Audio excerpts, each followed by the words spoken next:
ഇനി വേറൊരു രോഗി ചോദിച്ച സംശയമാണ്. ഒരുപാട് കാലങ്ങളായിട്ട് ചികിത്സിക്കുന്നു, കാൽവെള്ളയിലുള്ള പുകച്ചിൽ, തരിപ്പ്, ഒന്നും നിൽക്കാൻ വയ്യ, നല്ല ട്രീറ്റ്മെന്റ് പറഞ്ഞു തരാമോ? ഓർത്തോ ആണോ ന്യൂറോ ആണോ കാണിക്കേണ്ടത്?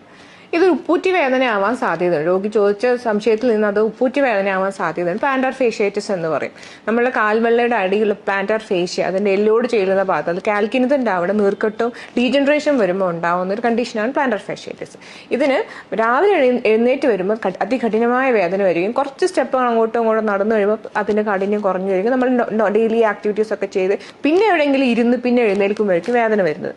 തുടക്കത്തിൽ അത് ചെറിയൊരു വേദനയായിട്ട് തുടങ്ങും, പിന്നെ അത് മാറാത്തൊരു വേദനയായിട്ട് പിന്തുടർന്നുകൊണ്ടേയിരിക്കും.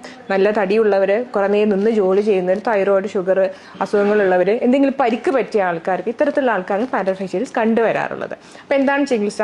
അപ്പൊ നമ്മൾ അവിടെ റീജനറേഷൻ, അതായത് റീജനറേറ്റീവ് തെറാപ്പിയാണ് കൊടുക്കേണ്ടത്. PRP ചികിത്സയാണ് ഏറ്റവും നല്ല ട്രീറ്റ്മെന്റ്.